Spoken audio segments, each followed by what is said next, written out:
Well, it's time to take a look at stories making the headlines in Nigerian newspapers. Joining me via Skype is the CEO of... joining me via Skype, I understand, is Sheson Okwade. Of course, we're going to be discussing some of the major stories that are making the headlines on today's newspaper. Well, we're going to be starting with the Blueprint. Blueprint has on its headline, power generation peaks at 5,420 megawatts. TCN targets 7,000. Deal with Siemens will end grid collapse. An official says that you find that on page 6 of the Blueprint newspaper. Then on the Daily Trust newspaper, we have ripples over karma as Khan rejects provisions while we need the law, CAC. We're going to be discussing that later on. All right, I understand the Daily Trust newspaper has ripples over karma as Khan rejects provisions while we need the law, CAC says. It's repressive, draconian, CSO say. It will boost ease of doing business. An expert says, of course, that conversation is ongoing. While civil societies back presidency on approval of 13 billion naira for community policing, NBA rejects RFI over insecurity in Kaduna. You find that on page 2 of the Nigerian News Direct paper. On the Leadership newspaper, you have community policing begins as FGOK's 13 billion naira take-up fund.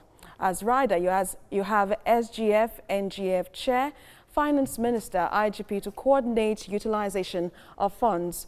Troops kill 40 criminals, arrest 12, destroy 12 bandits camp. You find it on page 4 of the Leadership newspaper. And moving on to the Daily Times. The Daily Times has how United Kingdom deals with Nigerian-owned churches. Others. You find that's what you find in the Daily Times newspaper. It's going to be a very interesting read on the Daily Times newspaper. On the national economy, you have FG to introduce guidelines for cryptocurrency trading.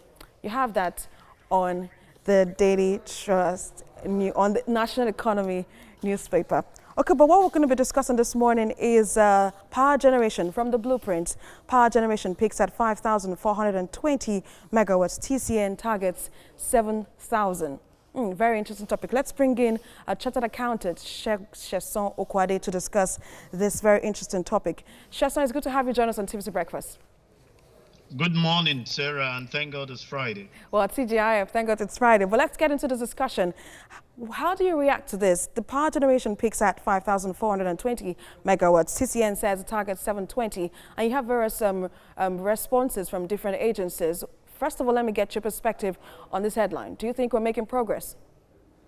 Yeah, with the peak staying at about 5,002 kilowatts, it's a good development.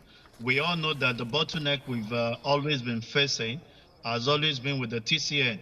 We've generated as much as 7,000, 8,000, but it's pretty difficult for them to transmit that to the end user, which is a distribution company. But with the improvement on the part of the TCN, it will definitely put the DISCO in the right perspective to give supply to the end user. So it's a good development, and since they are giving themselves a target of getting to 7,000 megawatts, we will see a situation where there will be improvement in power supply to the end users as we speak.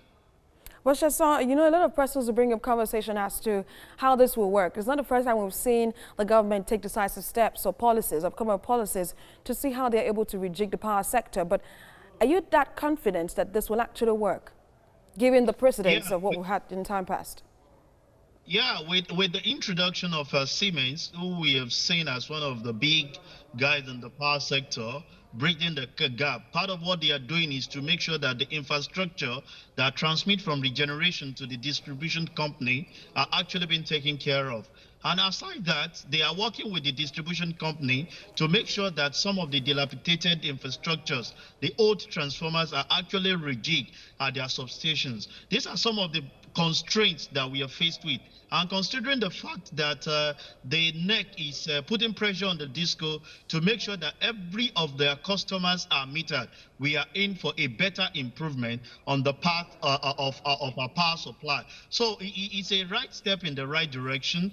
All we have actually been faced for is the TCN has been the bottleneck because of incessant collapse of the system all the time. But if they are able to improve on the infrastructure, and the DISCO are able to improve on the infrastructure to receive from the TCN, then we'll be better for it. We've been having a steady stuff in the last few weeks. We've not had that collapse. So we believe with the invention and the introduction of cement, standing in between the TCN and the distribution company, which have been a major bottleneck, there is serious improvement in our power supply.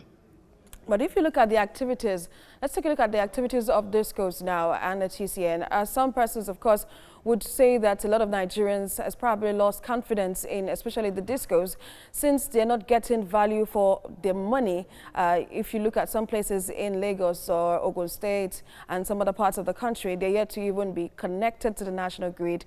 But if the government is targeting 7,000, will that be enough to serve the population that we have in Nigeria?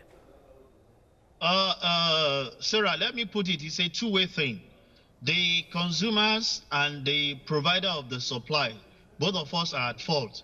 There is serious energy theft in as much as we have a lot of technical losses too on the part of the DISCO. Part of what we have said is that the DISCO should restructure their connectivity in such a way that there will be serious transparency. And on the part of the consumer, let me give you an instance. In Lagos, you will discover that a particular DISCO has decided to approach some estate to give them premium supply. And they are seriously enjoying it. At least for the first time, we have some estate enjoying as much as 24-hour supply for even 7 days without uninterrupted.